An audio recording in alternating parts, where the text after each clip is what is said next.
About a week and a half ago, my boyfriend and I had an extremely traumatic experience at the emergency room, and I wanted to kind of tell the story because if there are any ER doctors or nurses watching this, I want to get input from you guys on how the situation could have been handled differently.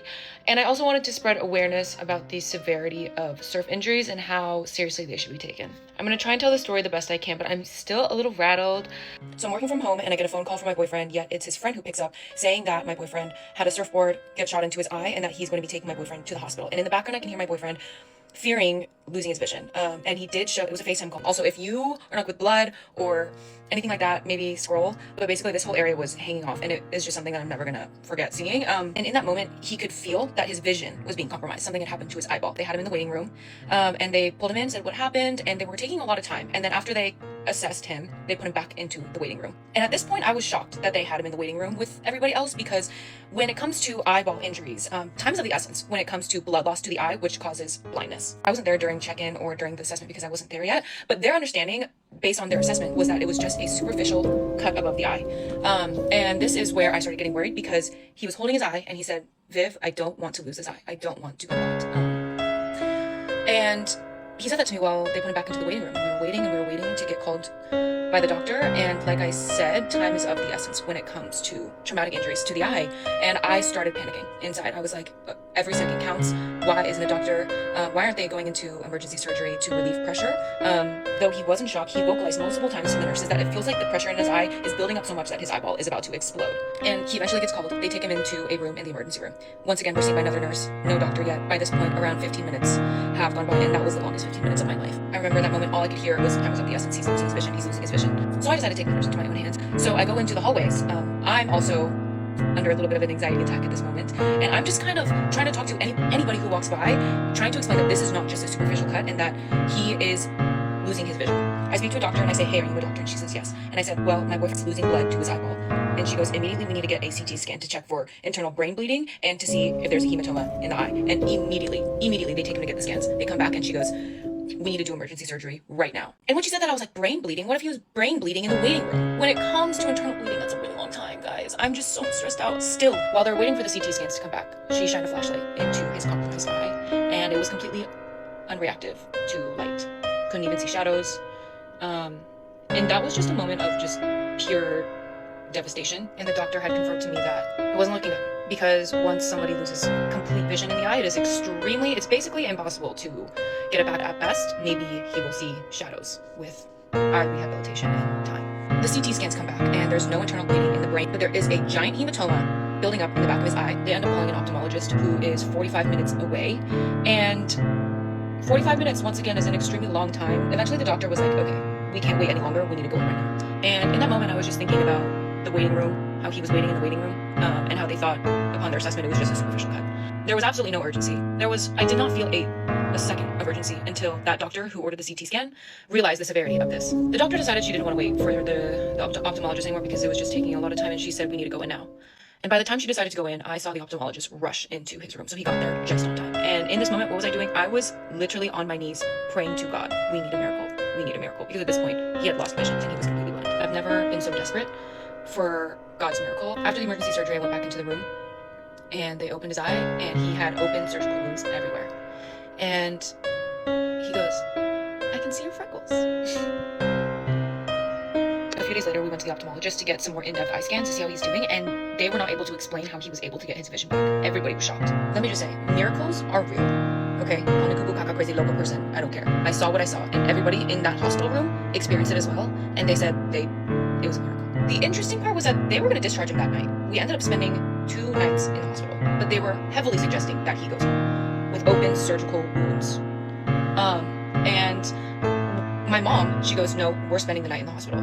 Because my mom was also there. She rushed over, and he ended up spending the night in the hospital. And that night, that same doctor comes in and says, "You know what? I feel like you need to be closely monitored. Eye pressure needs to be taken, and I feel like you need to be transferred to the trauma center." So we got transferred to the trauma center at 2 a.m. because she wanted us to be more closely monitored, which doesn't make sense because they were heavily pushing for us to go home. We spent 2 nights at the trauma center, and he's home now.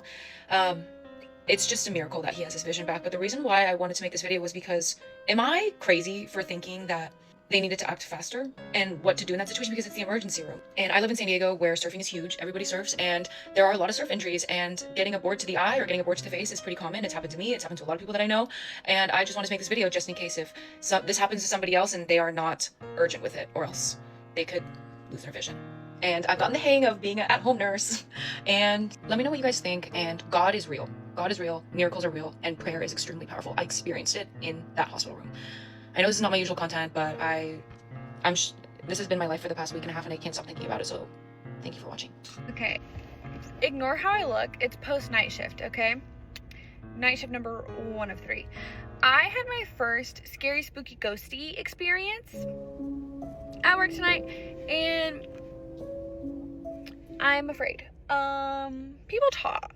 You know, night shift, spooky vibes, you work in a hospital, a pediatric hospital. There's, you know, ghosty stories. Okay? That's fair.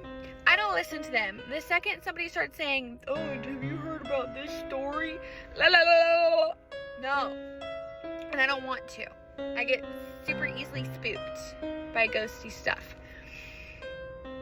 I'm sitting here at my desk, okay? What is that? That's fun. I'm sitting here at my computer like this, right? Minding my business. Minding my business. I am talking to the other nurse who is sitting across from me. She's talking to me. I'm talking to her. I'm not even touching my computer screen. Not touching it. Not touching the mouse. Not touching the desk. Not touching anything. Okay. Sitting here, chatting, having a great time. Out of the corner of my eye, I see my computer screen change. I look over, and we're talking about my patient. We're actively talking about my patient because he did something funny, okay? I look over. My computer screen changed. It opened his chart. The one I'm talking about. Opened his chart. And I looked at her. She looked at me. My dog's nose is in the window right now, staring at me. That's so funny. I look at her, she's looking at me, and she sees that. She sees my arms are like this. I haven't moved them, okay? I'm sitting here like this, and then another like pop-up shows up, and I'm like, I haven't moved. And I said very loudly, I said, God, Jesus, take your friend back home. Take your friend back home. First of all, he don't need to be in my chart. Whoever your little friend is, okay? They don't need to be in my chart. Take him back. And I was scared for the rest of the night. And then that freaking nurse scared the crap out of me after she got back from her lunch break. There's like 2 doors in the unit, and she went to the other set of doors that we don't really use. And she was doing like a light tapping, like on the window of the door. But there's fogged glass, so I couldn't fully see her. I just saw something, and then this. When I tell you I almost peed my pants, she thought it was hysterical. I'm getting you back. I'm getting you back. And I hope you see this. There will come a day. Okay? So I had my first ghosty experience. Something unexplainable happened in this hospital. In the middle of the night, an American nurse was checking on a patient when everything suddenly changed. Without any warning, something invisible grabbed her with overwhelming, terrifying force. She was violently grabbed backward and slammed to the floor. Panic took over, but instead of giving up, she cried out with all her heart, calling on God to save her. What happens next is unbelievable. But first, if you believe God can protect you through terrifying moments like this, tap like and subscribe, and comment amen to show your faith. God gave her the strength, and she managed to escape. This is a true story. A 23-year-old nursing student started her first overnight shift at an old hospital in Chicago. Before leaving, the head nurse gave her one strange rule. If room 307 rings for help after 3 a.m., don't answer it. The student frowned. But isn't there a patient inside? The head nurse looked away. Not anymore. At exactly 3:07 a.m., the call bell lit up. Room 307.1. Then again. The hallway was empty. Everyone else was busy with an emergency downstairs. Thinking someone needed help, she ignored the warning and walked to the room. The door was slightly open. She pushed it gently. The bed was empty. The monitors were unplugged. Dust covered the floor. Then the bathroom door slowly creaked open. An elderly patient stepped out. He was wearing an old hospital gown. His skin was pale. His eyes were completely black. He smiled, then whispered, "You're finally here." The lights went out. The call bell began ringing non-stop. The student ran into the hallway. Behind her, slow footsteps followed. Closer, closer. She never looked back. When she reached the nurse's station, every light was on again. The head nurse grabbed her, shaking hands. "Did you go into 307? The student nodded. The nurse's face turned white. She quietly opened an old patient file. The photograph inside showed the same man. He had died in room 307, exactly 27 years earlier. Since then, every nurse who answered the call bell quit before sunrise. I used to work night shifts at a small-town hospital as a nurse. Most nights were uneventful, just routine checks and paperwork. But one night about a year ago still haunts me. It was around 3 a.m. and the ER was quiet. I was charting in the nurse's station when the automatic doors slid open. A man staggered in, clutching his stomach. He was pale, sweating profusely, and his eyes were wide with fear. I rushed over, calling for a doctor. As I helped him onto a gurney, I noticed something strange. His shirt was soaked with blood, but there was no visible wound. The doctor arrived and we wheeled him into an examination room. While the doctor examined him, I stepped out to grab some supplies. When I returned, the man was gone. The doctor was standing there, looking confused. "Where did he go?" I asked. The doctor shook his head. "He just disappeared." We searched the entire ER, but there was no trace of him. Security footage showed him entering the hospital, but there was no footage of him leaving. It was like he vanished into thin air. Over the next few days, I couldn't shake the feeling that something was off. I asked around, but no one had any information about a missing patient. Then a week later, I was on another night shift when an older nurse pulled me aside. "You saw him, didn't you?" she asked. I nodded, and she sighed. Follow for part 2. I used to work the night shift at a hospital. I'll never forget the patient in room 314. I used to work as a nurse at a hospital in a small town. It was a quiet place with not much going on, especially at night. I worked the graveyard shift, 11 p.m. to 7 a.m., and it was usually just me and a few other nurses and doctors on duty.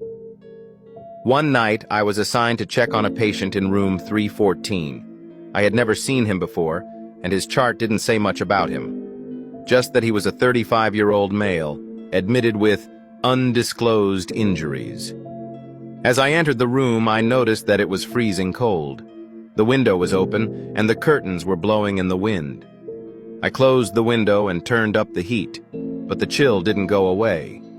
The patient was lying in bed, staring at the ceiling. He didn't seem to notice me at first, but as I approached him, he slowly turned his head towards me.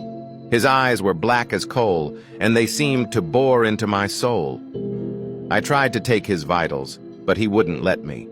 He just kept staring at me, his eyes never blinking. I started to feel uneasy, but I tried to shake it off.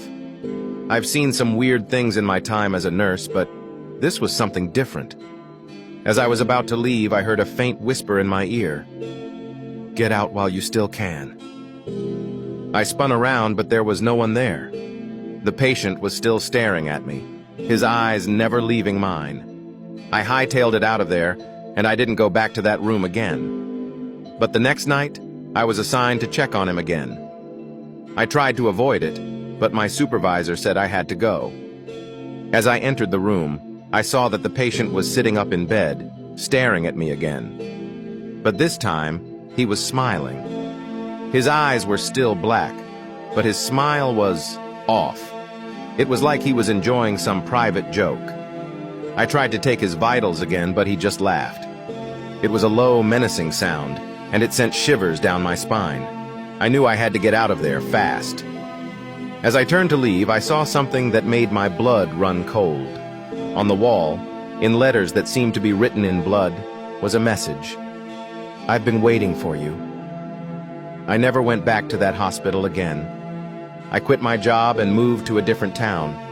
But sometimes in the dead of night, I still hear that whisper in my ear. Get out while you still can. Edit. I've been getting a lot of messages asking if I know what happened to the patient. The truth is, I don't know. I never found out what happened to him or what was wrong with him. But I do know that I'll never forget the terror I felt in that room.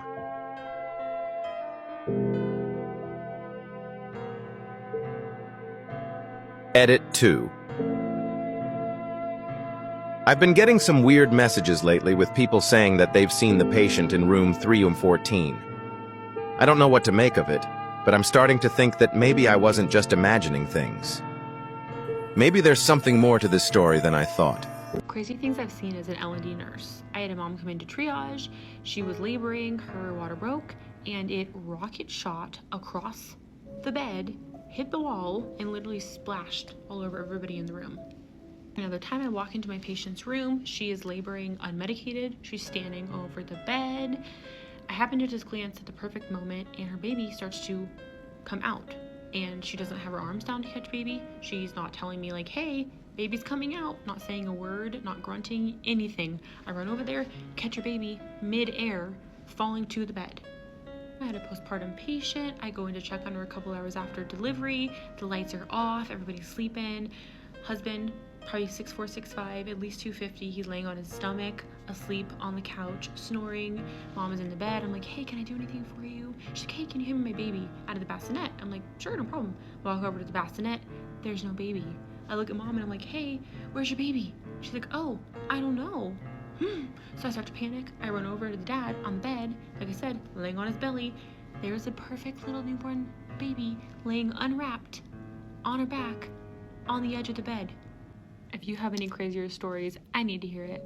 Keep your eyes on the woman stepping out of the employee exit at Briarwood Regional Hospital. This is Tamara Holt, 31, heading to her car after a long shift. The hallway camera catches her pausing at the door, adjusting her bag, then stepping into the dark lot she never liked walking through. Outside, she moves quickly toward her car in the far row, glancing over her shoulder out of habit. A second camera briefly catches a man hiding behind parked vehicles before slipping out of sight.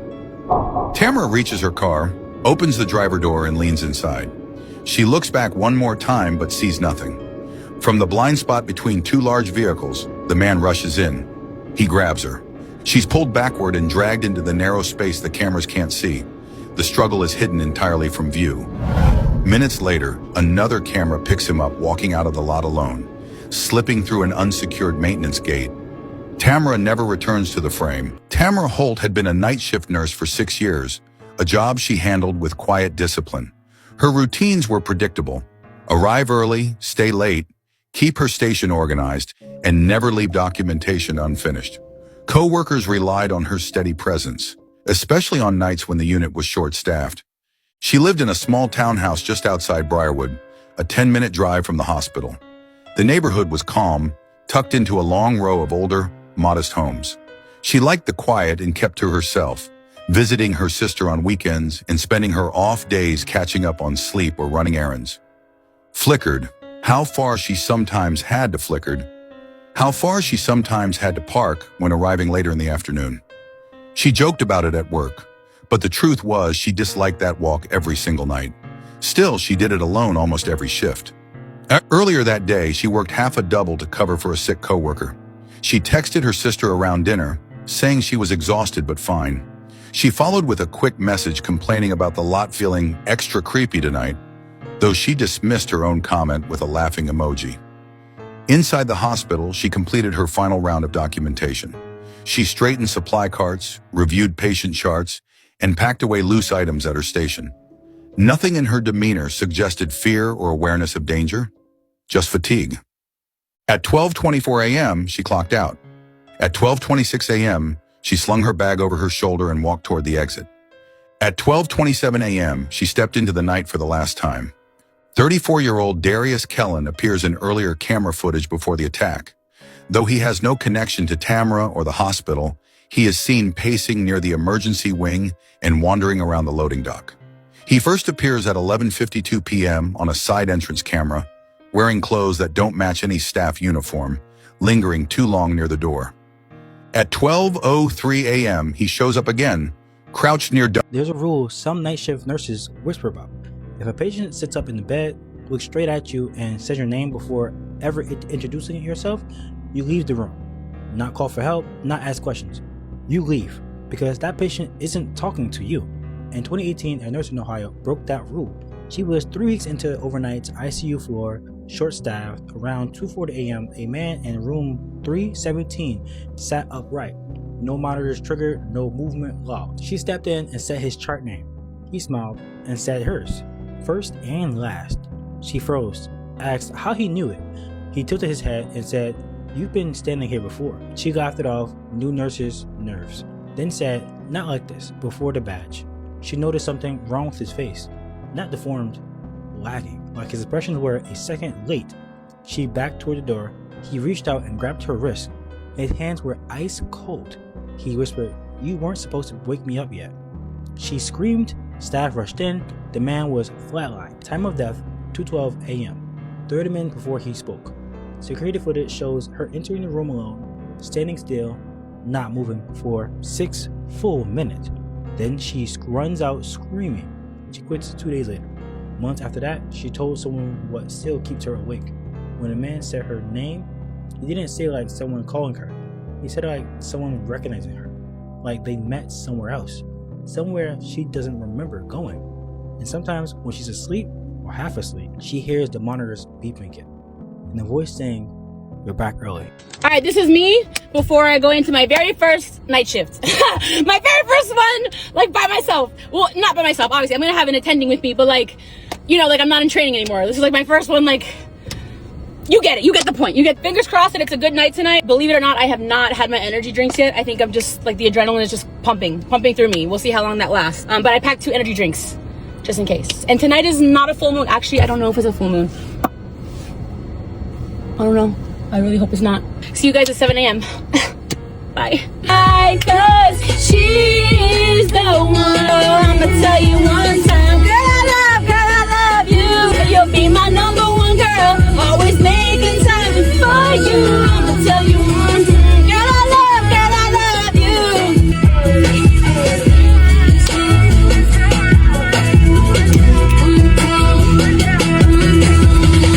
Bro, ever since Coachella, I've been listening to like old school Justin Bieber. Like, Coachella awoke something in me, okay? You know what I like about the night shift also is that they play music at night.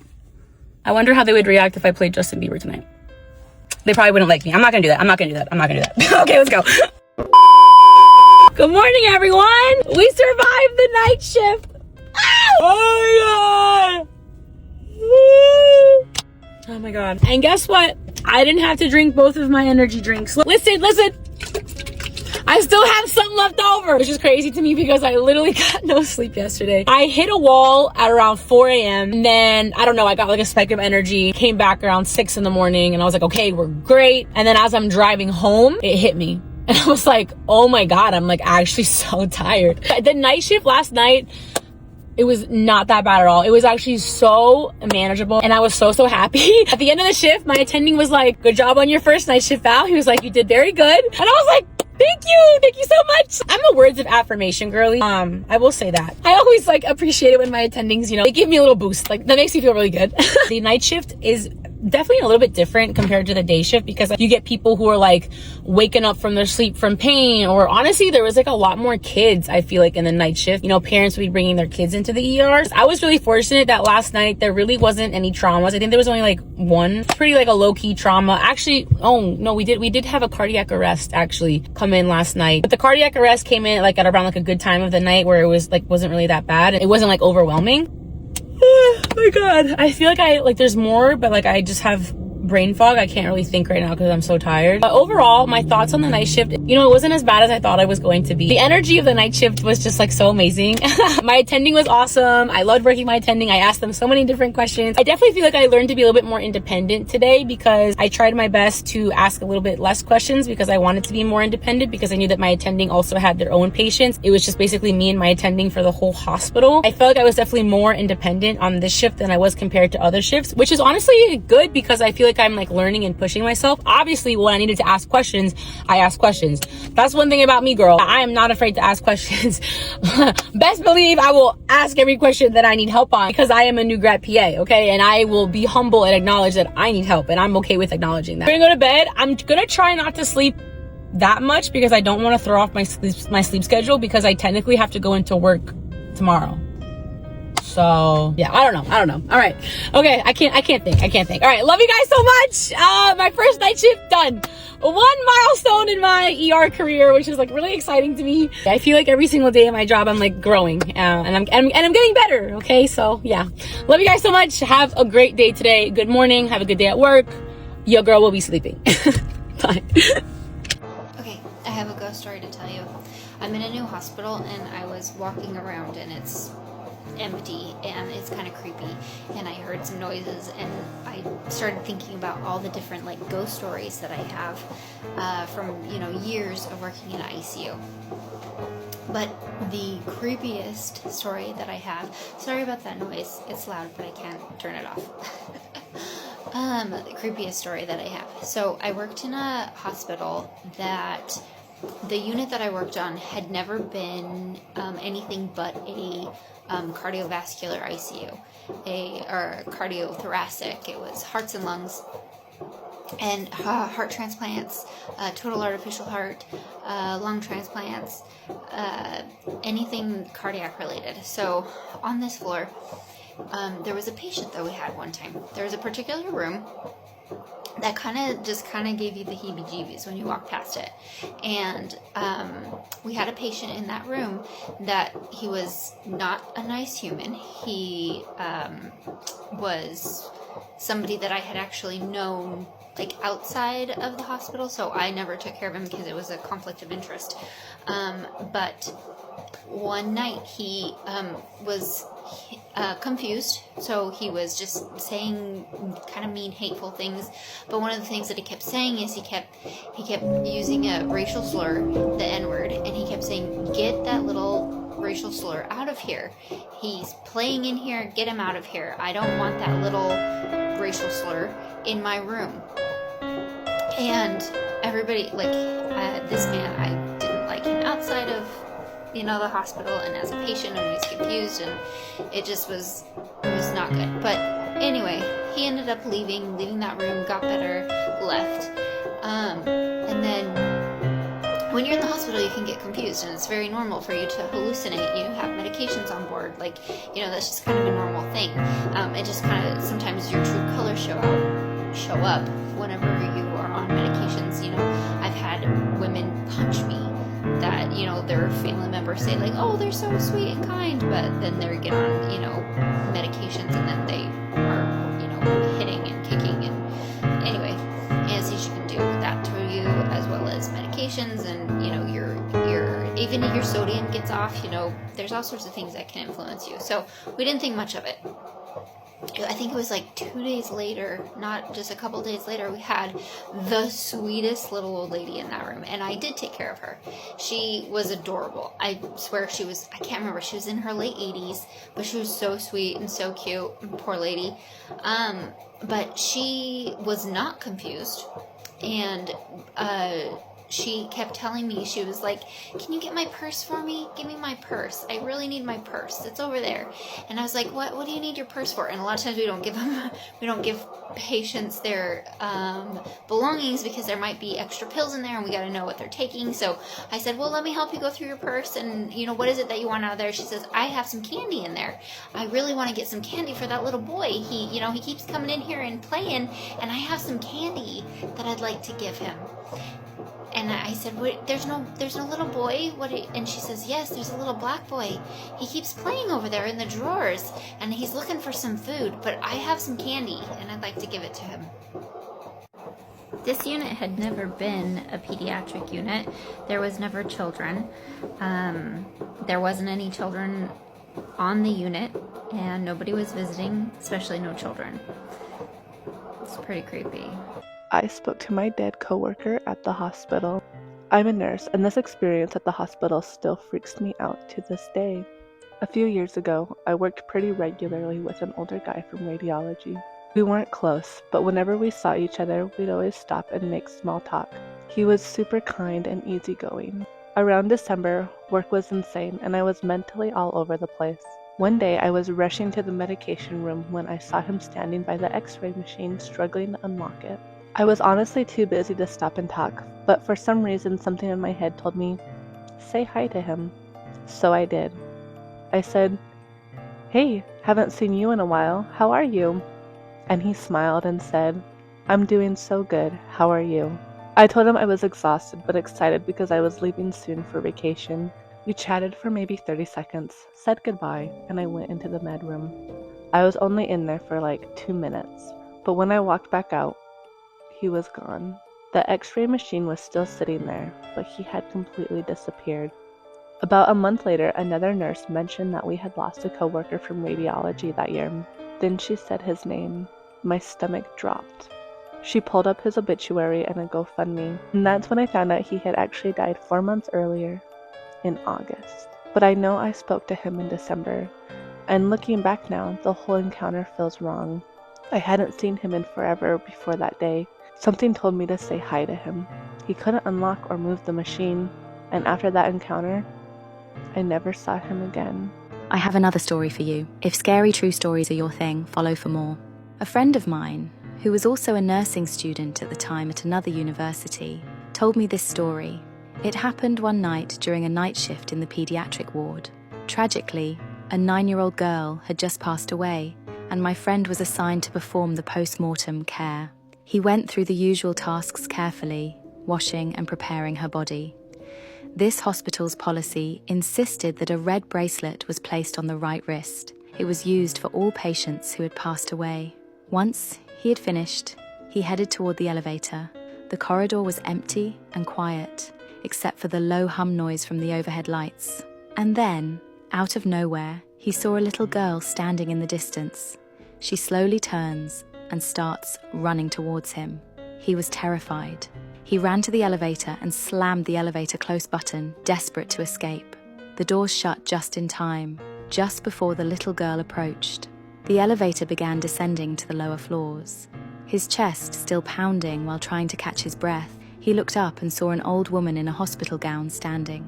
She looked at him calmly and asked, "Why did you close the door so quickly when a child wanted to enter?" He stammered, his voice shaking. That was the child I just performed post-mortem care on. She's dead. Can't you see the red bracelet on her right wrist? It's the mark for patients who have passed. The old woman lifted her own right arm slowly. The pale wrist revealed a red tag identical to the one on the little girl. She said, "You mean this red bracelet?" A few moments later, my friend was found in the elevator. He had fainted after having a panic attack. He never stepped foot in that hospital again. A resident's call bell goes off at 2:59 in the morning, and she begs the nurse to remove the dark figure hiding in her bathroom. She was working the night shift at a long-term care home when a resident's bell went off at exactly 2:59 a.m. She walked into the room and the woman looked at her terrified and asked her to please remove the dark figure standing in her bathroom. The figure had no face. She checked the bathroom herself, and there was no one there. If you like these spooky, scary stories, follow me on Haunted Threads After Dark. That's not even my scariest one. New story tonight. See you there. Congratulations! You've been hired as the night nurse on the East Wing of Sanford County Hospital, the wing they were supposed to tear down. And whatever happens, follow rule number 5. Rule number 1. Some rooms are marked empty.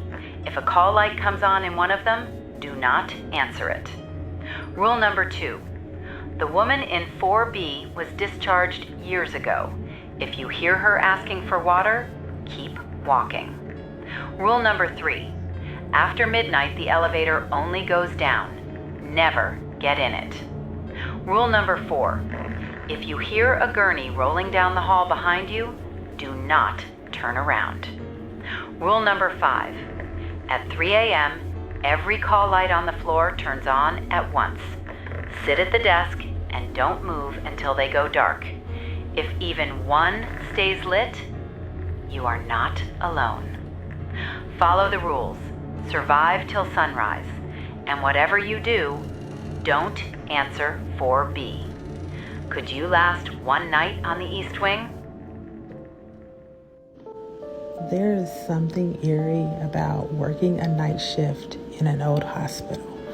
Mind you, I'm also a psych nurse, and so some of the things that we hear from some of our patients, it'd be some weird shit. Anyway, I'm in the break room trying to relax. I have my eyes closed, and then all of a sudden I get this eerie sensation, and so I opened up my eyes, and over in the corner I see a coat, and I thought somebody was standing over there watching me. I'm typically a scary person anyway, and so I'm like, oh my gosh, y'all, I was about to flip over chairs, hop on the table.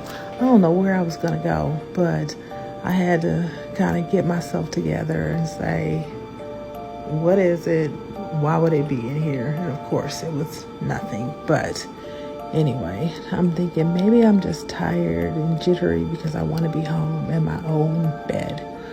I have my feet propped up, just trying to relax and chill. And now my break is about over. Anyway, if you work in a hospital, specifically an old one, tell me some things that just got you to the point to where you're like, okay, it's time for me to go home. I'm looking for the really weird, creepy shit. Leave it in the comments. Come here. Do you like scary stories? Welcome back to your favorite spooky storyteller, Shan, your host. Shan, the spooky teller. Let's read into it, besties. Come on in. It gets packed in here. Get your seat before you get it taken. I retell creepypasta, paranormal stories, ghost stories, true experience stories, urban legends, and much more. If you have a story to send to me, DM me. My DMs are always open. Here is your evening story, true story or not. My name is Sarah, and this happened on my first night shift as a nurse. And this happened as I was already nervous. The hospital feels different that night. It's too quiet. The lights are low, and every small sound feels louder than it should. I was assigned to room 214. The patient in bed 9 was an old man. The patient, he didn't talk, he didn't ask for water, and he didn't press the call button. He just stared at the wall. At first, I thought maybe he was confused or very sick, but something felt strange. His eyes never seemed to blink. Around midnight, I checked his chart on the computer. It said he had heart problems. Normal enough. A few moments later, I checked again. The diagnosis had changed to breathing complications. I frowned. Maybe the doctor updated the system. I reassured myself. But at 3 a.m., I checked one more time. The chart didn't describe him. The chart described me. Elevated heart rate, anxiety, difficulty sleeping. My chest felt tight. My hands were shaking. Those were my symptoms.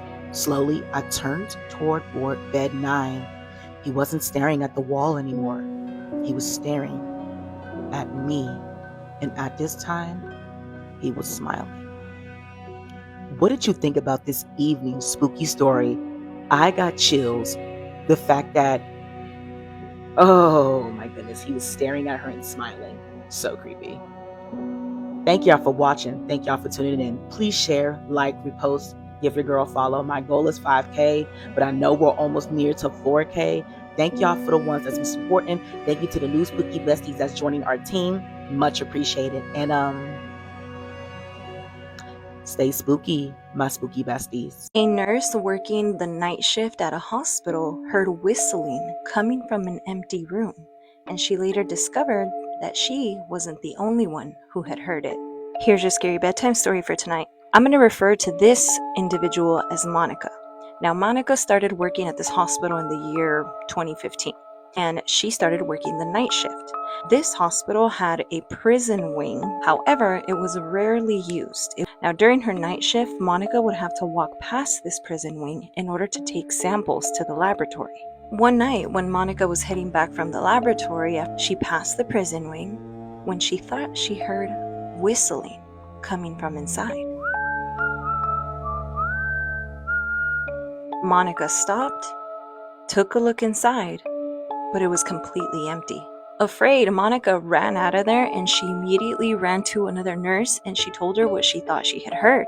And then this nurse and Monica both started talking about the strange things that would sometimes happen during the night shift at the hospital. And as they're talking, one of the cleaning ladies then approaches them and she kind of joins in the conversation.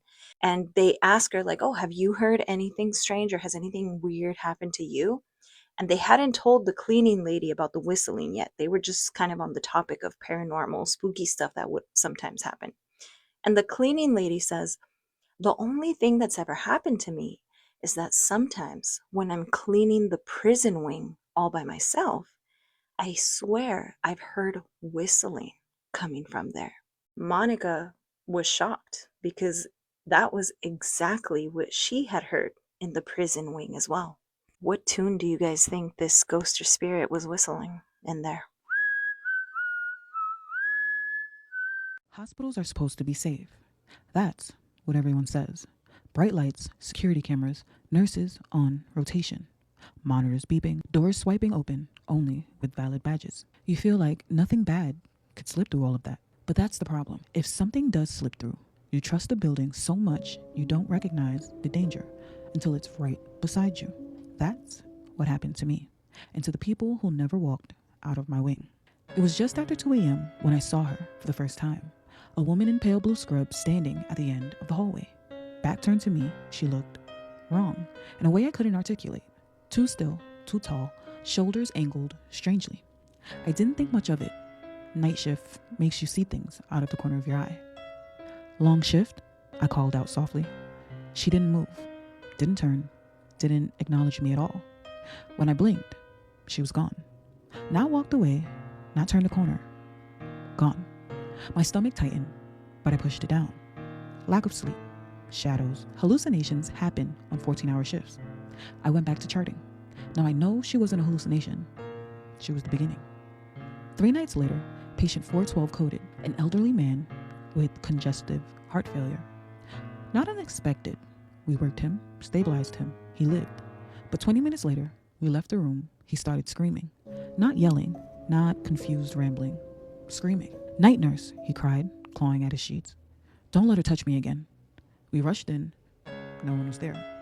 His heart monitor showed arrhythmia spikes like he'd been touched by a live wire. We need to sedate him, the doctor whispered.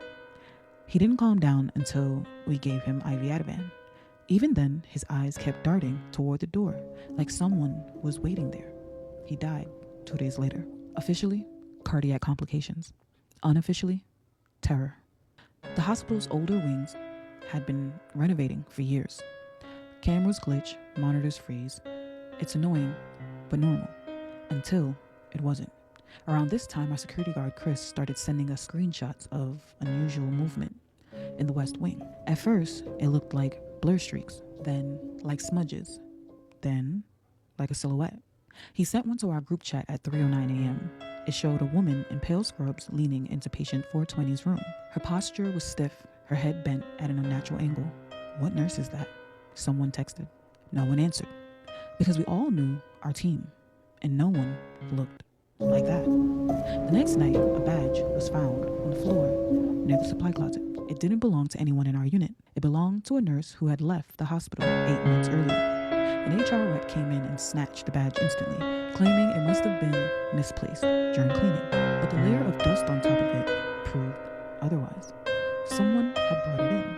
Someone who needed access. That's when the fear began to settle into my bones. A cold, creeping dread every time I walked the hall alone. 4 days later, a patient named Andrew, young, healthy, in for observation, buzzed me at 3:22 a.m. When I got to his room, he was sitting upright, eyes wide. She was in here, he whispered. Who? The nurse with no face. My blood ran cold. What do you mean, no face? He gestured shakily with both hands. Her mask? No, not a mask. Nothing. Just smooth. Like she didn't have features. She leaned over me, staring, The hall outside, empty. But Andrew wouldn't look at the doorway again. You won't stop her, he said quietly. She knows you can't. He died the next night. Not from illness, not from anything physical. His heart monitor flatlined exactly when room 417's monitor sensor tripped, even though no one was assigned to that room and no patient lay in the bed. I started sleeping in the on-call room between shifts. I didn't want to walk home in the dark. Didn't want to be alone in the hallways anymore. The room was tiny, single cot, metal locker, desk lamp, but it felt safe. Until the third night. I woke up at 3:09 a.m. to the sound of footsteps in the room. Slow, deliberate, soft, rubber-soled scraping tile. I opened my eyes. At first, I thought a coworker had come in, but the shape standing near the foot of my bed wasn't right. Too tall, arms too long, shoulders too rigid, a silhouette of a nurse. Her head was tilted like she was examining me. Hello? I whispered. The figure didn't move, didn't breathe, didn't shift. I blinked. She was gone. No footsteps out, no sound, nothing. My hands trembled so violently I couldn't hold my pen to sign out. I didn't sleep again that shift. At 5:45 a.m., when my shift ended, I stormed into security. I saw her, I said, the woman in the scrubs. She was in the on-call room. Chris stared at me with a haunted look. You shouldn't have seen her, he said quietly. What the hell does that mean? He turned his monitor toward me. Watch. He pulled footage from 3:09 a.m., camera 47, on-call room. The first clip showed me sleeping, then static, then a glitch, a long smear across the screen, then her, standing next to my bed, her face blurred, her head tilted, her arms motionless at her side. Freeze it, I whispered. He froze the frame, zoomed. The blur over her face wasn't a glitch. It was intentional, something covering her, a white medical mask, a wig, and beneath it, tape, gray duct tape covering her nose and mouth. A person, a real person, disguised. My throat tightened. That is not a nurse, I said quietly. Chris nodded. You're not the only one who's seen her, he said. But you're the only one she's gotten this close to. What does she want? I asked. He didn't answer. He didn't have to. 2 days later, everything escalated. 3 patients on my wing coded within an hour, all around 3 a.m. None had been critical. None had risk factors. All had been doing fine at shift change. The on-call room felt cold that night. Not temperature cold, presence cold. I knew she was coming. I felt it in my teeth. At 3:08 a.m., the hallway lights flickered. At 3:09 a.m., room 414's motion sensor went off. At 3:10 a.m., my phone buzzed with a new file. A photo of my back, taken inside the on-call room. Taken seconds earlier. I spun around, heart slamming. The door creaked, slowly, and I saw her standing in the doorway.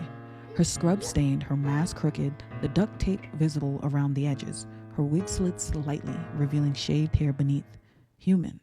Entirely human, but wrong in every way that mattered. She wasn't breathing normally, shallow, wheezing, like someone trying to stay silent. In her left hand was something metal, not a scalpel, not a tool. My badge, the one clipped to my scrub top earlier. She raised it slowly, like a gift. Why? I whispered, her head tilted farther than a neck should. And in a muffled, breathy voice behind the duct tape, she said, wanted to switch.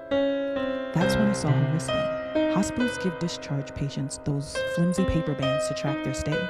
Hers was filthy, wrinkled, soaked in sweat. Name, patient unknown. Status, psych eval, hold. Wing, west, discharge, not authorized. She wasn't a nurse. She was a former patient. One who had escaped. One who knew the building better than any of us. One who wanted a new life. Mine. I ran. Security caught her 2 hallways down, but she wasn't arrested. She wasn't even charged. She was transferred. Somewhere else. Somewhere far away. They told me not to worry, that she couldn't find me again. I didn't believe them. I still don't. Not after what happened last week. I was unpacking boxes in my new apartment, hanging my new job ID badge on the fridge. The sun was setting, the shadows grew long, my phone buzzed. A new photo, my hands shook as I opened it. It was a picture of me taken at the hospital loading dock that morning as I walked to my car. She'd been there, watching, waiting. Her message was typed across the image in a shaky, familiar script. I switched. You know, the hospital is a scary place at night, especially for those of us who work over there. Let me tell you why. So a few weeks ago, I'm on a night shift and doing my night shift frolicking around the department, looking at patients. And I go past this patient's room who is end of life, anticipatories and everything, less than 12 hours expected.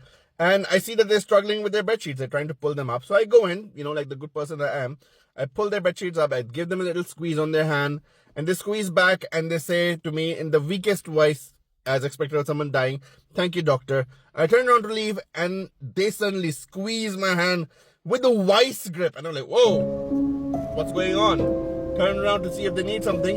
And they're looking at me with this most clearest, steely-eyed vision directly to my face. Clear as fudge. Looked a bit creepy because the room is dark. There's just a little sliver of life casting on their face from the door. And they go to me like, in the clearest voice, the able-bodied voice of a young person, they go to me like, "Doctor, my guests say you're one of the good ones." Okay, maybe you mean their family. "Thank you very much. Tell your family I appreciate it." "No, doctor, not my family. My guests in here with me right now." "We're alone in this dark room. You're dying. No!" Literally, I felt my soul jump off DC to JC right there. I felt a nurse come out beside me, and I was like, great, I get to leave this room. The nurse can have her. I'm going out. And I turned around, there's no one there! Ah! I damn near bolted out of that room like a ship going into hyperspace without a course set. Oh my god. Why do you do that to us at 3 a.m. at night? My god. And this is not even the first time. I am a science-loving guy. But this is not even the first time it's happened. I'm sure you had these experiences as well. Tell me about them. I was on the elevator with my patient when the lights went out.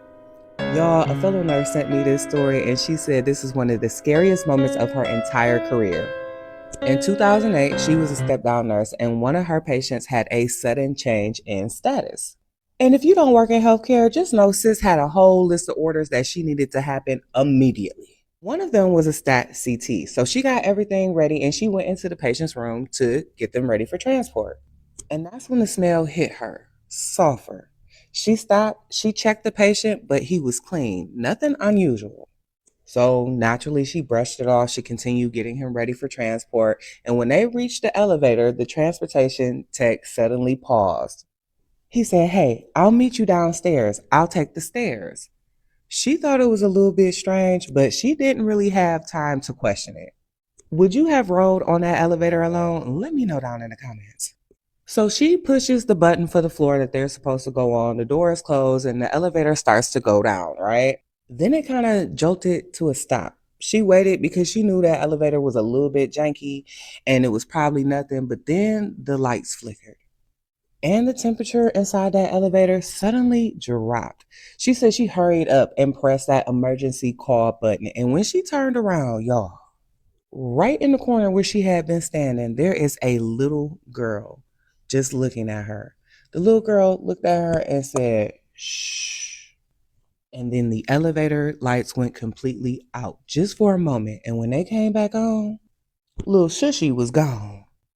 But then the elevator moved and then the intercom crackled and a voice came across that said, "Last stop." When the elevator doors opened, it wasn't the floor that she had selected nor one that she recognized. And she knew that hospital because she had been there for 3 years at this point. Eventually, she got her patient where he needed to be, but she immediately contacted her nursing supervisor and she told them that they needed to take over. She left and she never worked another night shift after that. So you already know, I gotta ask you, do you think that the transportation tech knew something before he went up there? And would you have finished out your night shift? Let me know down in the comments. And if you have a story you would like to share, you can send it to denise.julesstories@gmail.com. And if you want to support my content a little bit more, there will be links down in the comments for that as well. And as always, have your best spooky day. Bye. If a patient calls you from an empty room, don't answer. I learned that the hard way. Learn from me. Working night shift in a hospital will humble you quick, especially when you're assigned to room 7418. And that night, I was already drained, so I didn't really think twice about it when the ED called up with my last patient. The ED nurse said that she was a young girl, stable and easy all night. Perfect. Before she arrived, I ran to the bathroom real quick so I could pee, but when I got back to the nurse's station, the call light from room 7418 was on. Now, mind you, that room was empty when I went into the bathroom, and I wasn't in there that long.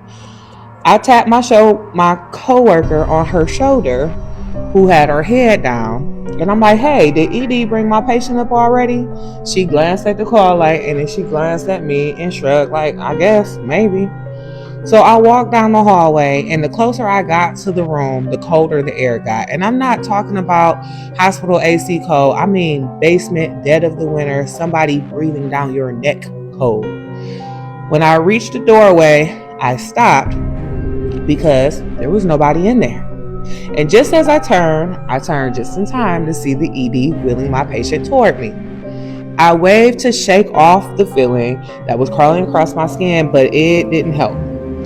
I introduced myself, and the ED nurse leaned in and whispered, "I'll let you walk the patient in from here. I don't like going into that room." I smirked like, "Great, and you think I do?" But I followed my patient in anyways. I showed her the call light and where everything was located, and as I turned to leave, I heard the same laugh from earlier echo through the bathroom. I didn't wait, I sped up. And right as I stepped out, the door slammed so hard behind me, it almost caught my scrub jacket. I took 3 steps before I heard frantic yelling. I spun around, my heart is pounding, and I swung open the door, but my patient was just sitting calmly at the foot of the bed watching TV, and she looked at me almost like, "Girl, what's up?" I apologized for accidentally slamming the door, and then I left again. But back at the nurse's station, I'm documenting, and that famous time of 3 o'clock in the morning rolls around and I'm extra tired. But that's when the call light for room 7418 lights up again. I answered, this time through the intercom. "Your call light is on. How can I help you?" What came through first did not sound human. It was a low growl, deep, broken, and almost kind of like vibrating. I tried again. "Your call light is on. How can I help you?" This time, my patient came across the intercom. "Yeah, can you please send my nurse in here?" Even though every instinct screamed, "Don't go in there," I felt my feet walking down the hallway anyways. Because in room 7418, the patients aren't always the ones who are calling. Should I drop part 3? Comment. So what spirit was in the room this time if you're ready for more, and make sure you're following me for creepy hospital stories. I got you. This story is the reason why my friend says she no longer works in the ICU, because if you think people die alone in the hospital, you're wrong. Sometimes something comes to collect them. My friend used to work nights at an ICU in Detroit, and she told me about a stretch of shifts that changed the way she looks at death and why she doesn't want to work in the ICU. Her patient was a young man with a self-inflicted head wound who was brought in by police after a manhunt. And shout out to Danielle S. for fueling this spooky story time as she bought me a coffee. Thanks, boo. He was on life support. She had him 3 nights in a row, and each night something felt worse every time she entered that room.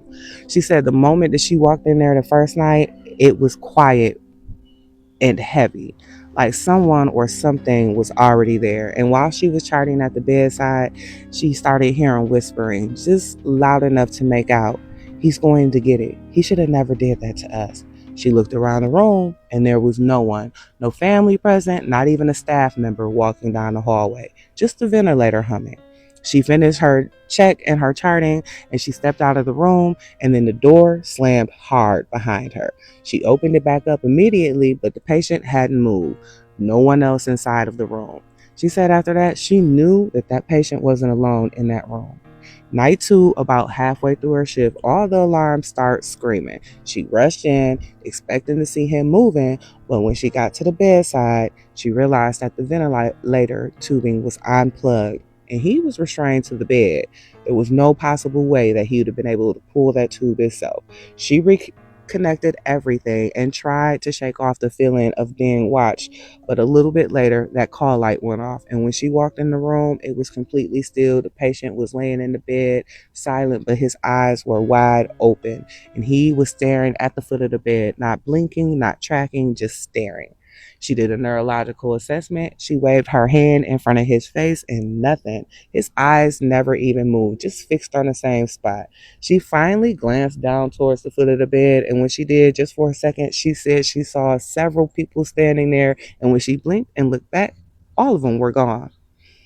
Night 3, by the third night, baby, she was a little spooked to go into the room. But this patient had been declared brain dead at this time, so all she had to do was maintain the ventilator setting so he could make it through till the family made decisions. And when she walked in, he started bucking the vent like he was trying to breathe or talk. So she increased the sedation levels and turned to leave, and that's when she heard in her ear, low, clear, and calm, "I'm here to collect."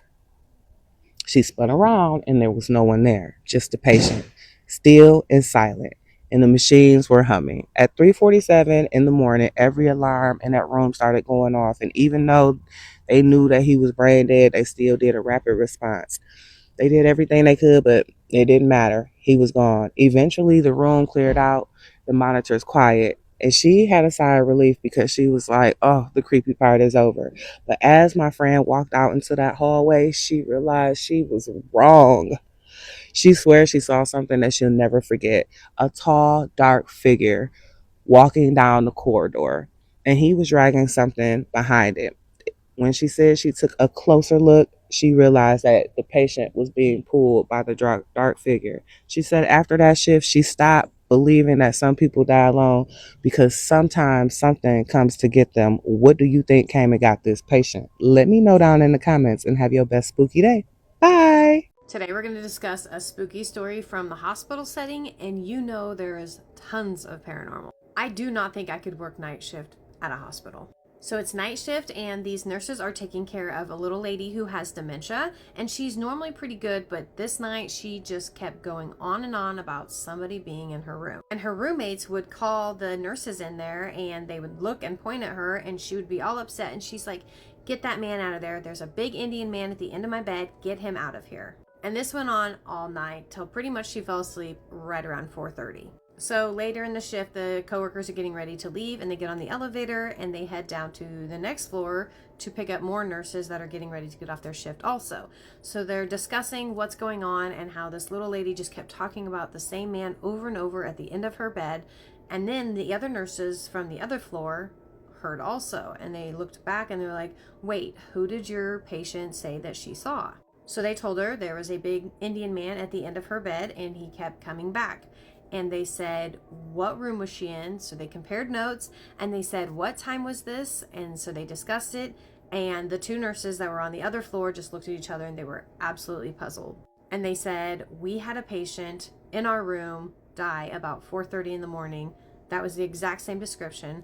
And where the patient's bed was that passed away, the lady that kept seeing was literally the floor right above. That's been over 20 years ago, and they're still completely just wildly shocked about how the coincidence happened and the fact that they got on the elevator with the other nurses from the other floor and compared notes. Let us know your wild spooky stories about medical field, or if you want me to share yours, drop me a message. I do not think I could work night shift. I think I would be on alert all the time. I spoke to my dead coworker at the hospital. I'm a nurse, and this experience at the hospital still freaks me out to this day. A few years ago, I worked pretty regularly with an older guy from radiology. We weren't close, but whenever we saw each other, we'd always stop and make small talk. He was super kind and easygoing. Around December, work was insane, and I was mentally all over the place. One day, I was rushing to the medication room when I saw him standing by the x-ray machine, struggling to unlock it. I was honestly too busy to stop and talk, but for some reason, something in my head told me, say hi to him. So I did. I said, "Hey, haven't seen you in a while. How are you?" And he smiled and said, "I'm doing so good. How are you?" I told him I was exhausted but excited because I was leaving soon for vacation. We chatted for maybe 30 seconds, said goodbye, and I went into the med room.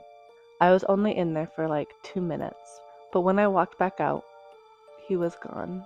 The x-ray machine was still sitting there, but he had completely disappeared. About a month later, another nurse mentioned that we had lost a coworker from radiology that year. Then she said his name. My stomach dropped. She pulled up his obituary and a GoFundMe, and that's when I found out he had actually died 4 months earlier, in August. But I know I spoke to him in December, and looking back now, the whole encounter feels wrong. I hadn't seen him in forever before that day.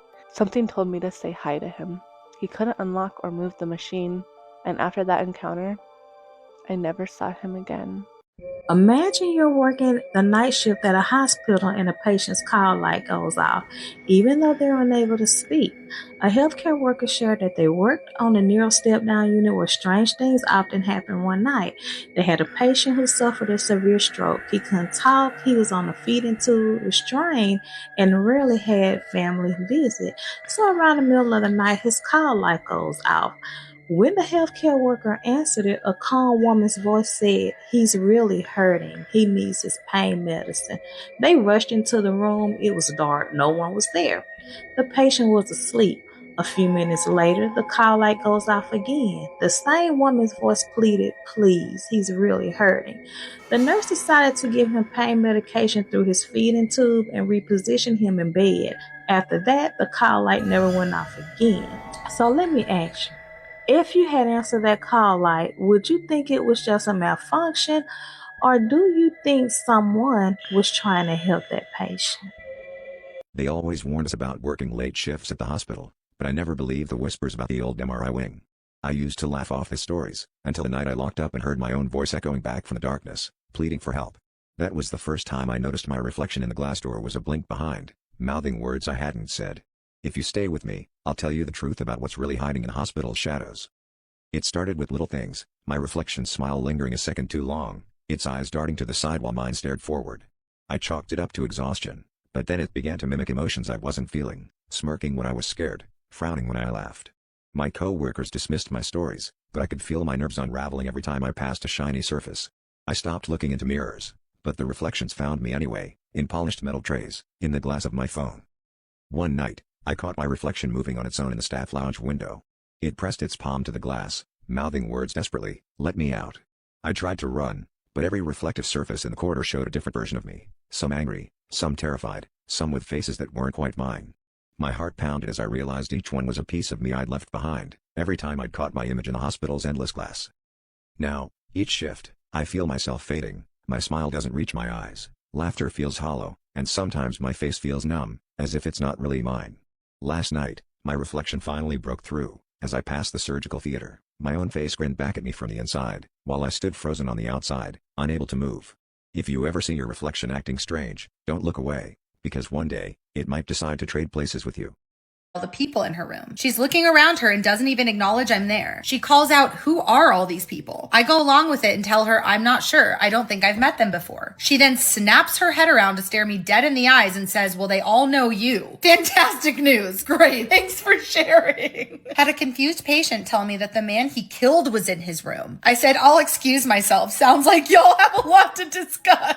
The automatic doors opened at 3 a.m. during my night shift the other night for absolutely no reason, and the other aides and nurses said that always happens right before someone dies because it's the Grim Reaper coming in. Excuse me, what? I worked as a janitor early morning. There was a patient I got used to seeing since they didn't really sleep. Sometimes they would be in the smoke area when I went to do trash. One morning around 3 a.m., I made my way to the smoke shelter trash. The patient was there smoking like usual. We talked for maybe 10 minutes and I walked away. Roughly an hour later, I'm on their floor. I eventually make it to their room, but it's already empty. Excited, I assumed they finally got better and were discharged. Sadly, no. I went to the nurse's station station to ask about the good news and was told the patient passed away earlier in the day, way before my shift. Who the fuck was I talking to? I had a dementia patient hit the call light. I go in alone and she says, "Who are you?" I said, "I'm your nurse, Sarah." She said, "Not you. I know who you are. Who's the little girl next to you?" Ma'am, don't do this to me at 3 a.m. I had a lady sit with me while I watched Twilight in the lobby of a memory care unit I worked at. She asked me what I was watching and I sat there and explained the plot of Twilight to her, and she told me I reminded her of her daughter, then started telling me about her family. She felt like such a light, just very sweet, and I had just assumed she was out of her room confused at 3 a.m. like most memory care residents were. I had only worked at this nursing home a few times, so I didn't know all the residents super well. Well, anyways, eventually I tried to help her back to her room, but I couldn't find her name on my room assignments, and when I got back from looking for the other CNA, she was gone. I eventually asked the CNA in assisted living section, and he told me the lady by that name passed away 2 weeks ago. I've never felt so weird in my life. I fully explained Twilight to a ghost. Everyone thinks I'm lying, but it felt so real. She was right there. I believe you, because how would you even know her name if it was before you started working there? Like, what? I had a patient who was diagnosed with schizophrenia before coming to our inpatient psych unit. She was 9 years old and had an entire journal filled with pictures of the shadow man she would see in corners of rooms. The pictures she drew included his life story, which basically was that he had killed his wife and children. This young girl told the story so matter of fact, she was so sure of herself. She wouldn't go to bed in her room at night, so I let her sleep by my nurse's station with her mattress on the floor. The girl said the man wanted to stay in the room and that he was waiting in the closet. I didn't think much of it until I had a new pair of 8-year-old girls take her room after she discharged the following week. It was late at night and I started to hear them both crying. I rushed to the room and saw them on the floor telling me there was a man in the closet. I tried to console them, but they were hysterical, and these girls had only been diagnosed with anxiety according to their history. I sat on the floor with them until they had calmed down. They said he was scratching on the closet door. I decided to entertain the idea and sat and waited to hear something. I started to hear scratching coming from the closet door. The girl sat up and stared at me. I couldn't show them any fear, so I straightened up. I felt my heart pounding, but I calmly said, "Okay, well, how about we change rooms, shall we?" And I don't think I slept at all when I got home that night. Girl, stop putting people in that room. Our NICU has a ghost who turns on the water just like every other visitor that walks in and washes their hands. Even our ghost knows hand hygiene before entering the NICU. I had a patient who repeatedly told us he was going to hell and he was hardly able to speak due to his cancer. Once he actually declined to where he wasn't conscious anymore, all kinds of weird things started happening. Even bugs coming in from under the door right outside his room. I went in to check on him and reposition him, and when I rolled him towards me, he grabbed me and his eyes popped open and he started calling me horrible names. Mind you, this man was always the sweetest. I don't think I've ever ran so quickly. When he passed a couple days later, the smell was horrible and there was a horrible storm. The lights cut off completely in only his room, and he let out the nastiest scream before he actually passed. We all collectively agreed none of us would ever step foot in that room again until someone came out and blessed the room to rid off the evil he left behind. I always thought he was joking, but as he declined, the weirder things got, and I know that thing grabbed me and was screaming profanities at me was not him. It didn't even look like him. Oh my God, what? I was in a patient's room to draw her morning routine lab work before she was discharged. It was dark and I had one little light on just bright enough to see her armband and not shine it in her eyes. I woke her up gently and let her know why I was there. She remembered me from the morning before and said, "Oh, sweetie, I've enjoyed your conversation so much. I'm going to actually miss you." She then looks behind me and says, "Is the guy behind you going to follow you all day? Is he in training?" I looked behind me. There was no one. I didn't want to scare her and I said, "No, this is his last stop. He's leaving after this." She said, "Oh, because I was going to say he's way too close to your face and that would make me uncomfortable." I packed it up and stopped by the nurse's station, told them what happened, and they confirmed the presence of a strange man that just shadows people. What? I worked in a memory care unit as an activity aide, and my favorite patient was a 90-year-old woman, the sweetest lady, but completely out of it. One night at dinner, she sat down without a fight, unusual for her, and began telling me about her dad. Said he was coming to visit her and all these stories about her childhood for like an hour. She never stayed on topic like that. When I was leaving, she stopped and told me I was a good girl and she'd miss me, but she'd really missed her dad and he was picking her up that night. She did pass that night. I hope when I pass, it feels just like my parents picking me up. That's really sweet. My mom flatlined after giving birth to my little brother. She felt her dad shaking her, saying, "You need to wake up now. It's time to wake up." She sat straight up, gasping for air as the first nurse ran into her room. Her dad died when she was 5 from a heart attack. I work in the ER. We had a trauma room that for whatever reason, whoever went in that room never made it out. Biggest sign was an elderly patient came in for a paper cut, died that day due to a tumor on his lung. No record of it being there previously. Over that one summer, at least 20 people died. You could feel the heaviness in that room. Had the hospital clergy come to cleanse it. Why were you all still using that room? And there's a hospital clergy? I didn't even... What? So you're telling me I can just be placed in a death death room that y'all know everyone dies in every time and I'll have no idea? No, but seriously, what? It's my whole unit. It's a telemetry unit that was formerly a peds unit. For the months I've been here, patients always seeing kids hitting the call light for someone to get these kids out of my room. It's always the patients that are close to the end that bring it up. My med teacher said one night she was doing a shift and it wasn't her home hospital. She was on the pediatric floor and she walked past a child playroom. She said she saw a little child playing in the dark. When she came back and she walked past that room again, the child was gone. She asked one of the nurses and they said, "Oh yeah, that's our little angel of death. She visits the elderly before they pass."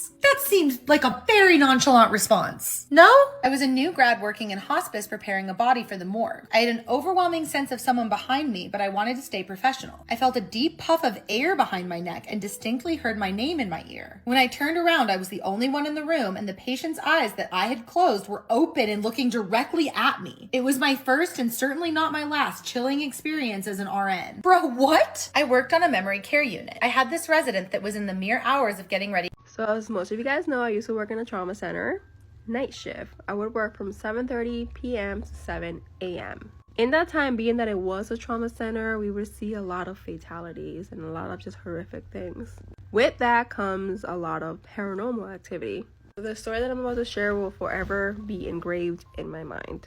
So the era that I used to work at was split into 3 different sections. There was pod 1 and 2, pod 3, and pod 4. At night, pod 3 would always close down. So that section was always completely isolated. Being that I would work night shift, whenever it came time for lunch, I would want to get away from all the patients. So I would usually go sit in pod 3 and put on my little Netflix, put my headphones on, watch my movie, and eat my lunch. So when I go back there, it's completely dark. There's no one around me whatsoever. All of the rooms have been cleared. As I start to eat, I hear someone sneeze in one of the empty rooms. I kind of stood still for a little bit, trying to like rationalize what I just heard, but I decided to just ignore it and continue watching my show. Then as I look over to one of the empty rooms on this side, I see a man kind of poke his head out, look from side to side, and then just like start walking down the hallway. And I mean, this man is moving fast. Like his legs are not even moving, he's just kind of gliding down the hallway. He continues on to the end of the hallway and then I don't see him anymore. I get chills up and down my body, but again, I try to ignore it and just continue eating my food and watch my Netflix. After my lunch ends, I go over to one of my coworkers and I tell her what I saw, and she tells me that that's impossible because there's no one back there. Both of us go back to check because I'm like, I 100% know what I saw. So we go into the room that I saw this man poking his head out of. And when we open the curtains, we see that same man laying in bed. He had been deceased. He had passed away earlier that day. So what I saw obviously was not him. It was his spirit leaving his body. But his physical body was still laying in that bed, covered up. He was still even wearing like the same shirt that I saw him wearing. Like everything was exactly the same. So yeah, a lot of times when you pass away, it does take your soul a little bit to kind of leave your body. I worked night shift as a nurse on the 4th floor. The 4th floor was like long-term patients, usually elderly people, end of life, comfort kind of a thing, mostly quiet, right? So there was one night I was doing charting and a call button went off for the patient that was in room 412. So the patient that was in room 412 was nonverbal, late-stage dementia, couldn't walk, and could barely lift up her hands. So anyways, I grab my clipboard and I start walking down the hall. I go into 412's room and she was sitting up. That alone was very wrong. She hasn't sat up unassisted in weeks, and her eyes were wide open, staring at the corner of the ceiling. So I just kind of said her name really softly, asked if she needed something, and she took her hand and she pointed up to the ceiling. Again, very wrong. She could barely lift up her hands. Anyway, so I looked up where she was looking and there was nothing there. So I just kind of went over, I checked her vitals. I said, "Are you in pain?" And she just kind of kept staring up in the corner. And then she softly whispered, "He's not a doctor." "Who isn't a doctor?" And she carefully took her finger and he pointed it to the doorway behind me that I walked through. And my stomach just kind of dropped a little bit. I started to feel a little icky. And I felt a cold breeze go up my neck. I turned around. Nobody was there. The hallway was empty. So I go back and look at her and she's laying flat. Eyes are closed. Monitor is monitoring. It was as if she never moved, like that whole thing didn't just happen. So I just kind of marked down what happened in some notes, and then I just tried to brush it off. So that had happened somewhere between 2:30 to 2:40 a.m. And then at 3:07 a.m., security called the nurses station, and they said, "Why is there somebody in a white coat walking on that floor?" I told them that no physicians were on that unit overnight, and they said that the man didn't have a badge on him. So they were saying when they tried to approach him, he turned a corner past room 412 and disappeared, which is very odd because there are no exits down that hallway. Room 412's patient actually passed away the next afternoon, and from there on out, around 2:30 a.m. to 2:40 a.m., the cameras always would glitch on that floor. Congratulations! You've been hired as the night nurse on the East Wing of Sanford County Hospital, the wing they were supposed to tear down. And whatever happens, follow rule number 5. Rule number 1. Some rooms are marked empty. If a call light comes on in one of them, do not answer it. Rule number 2. The woman in 4B was discharged years ago. If you hear her asking for water, keep walking. Rule number 3. After midnight, the elevator only goes down. Never get in it.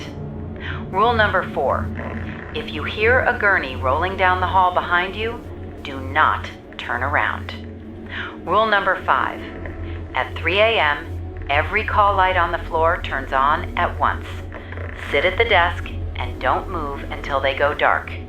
If even one stays lit, you are not alone. Follow the rules, survive till sunrise, and whatever you do, don't answer 4B. Could you last one night on the East Wing? Let's read some spooky nursing stories while I'm working my night shift because I'm tired and I need something to keep me up. So the first one is unseen forces at the nurses station. Where am I at? The nurses station. So it was well past midnight and there I was, focused on charting, alone at the nurses station in an older nursing home. Out of nowhere, all the charts flew off the shelf as it was pushed by invisible hands. I was out there so fast, I snatched up my belongings and ran to the other nurses station. Never in my career had I witnessed such unexplainable phenomenon, especially since the shelf was perfectly intact on the wall. I insisted on company for the rest of the night. Jamie and RN. Okay. Night shift whispers. On a quiet night shift in OB with no patients to attend to, my colleague Jenny and I dedicated ourselves to restocking supplies and conducting routine checks, anticipating a relaxed shift ahead. While Jenny handled the labor rooms, I took charge of the nursery, focusing particularly on the special care section nestled at the back. It was there, amidst the silence, that a giant, gentle whisper carrying my name broke the stillness. Assuming it was Jeannie, I ventured towards the desk area, finding it was unexpectedly empty. Shrugging it off to the peculiarity, I returned to my task in the special care unit. Moments later, Jenny appeared, a puzzled look crossing her features. "Did you just call for me?" she inquired. As we exchanged stories, a chill crept over us. She heard her name in the same tender murmur that I heard mine.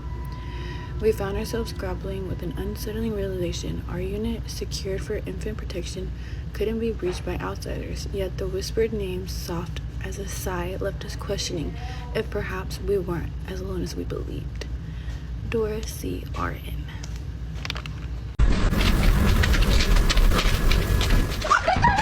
Imagine that the receptionist you see here quit her job the very next day after witnessing something she still can't explain.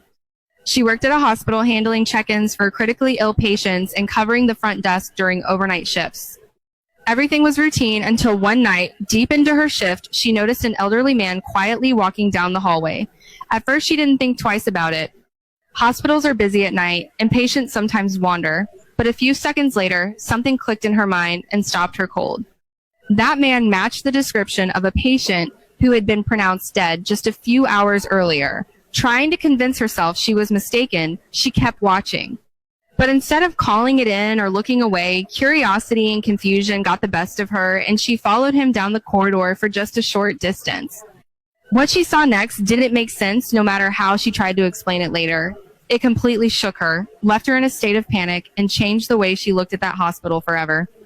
By the next morning, she had already made up her mind. She turned in her resignation and never came back.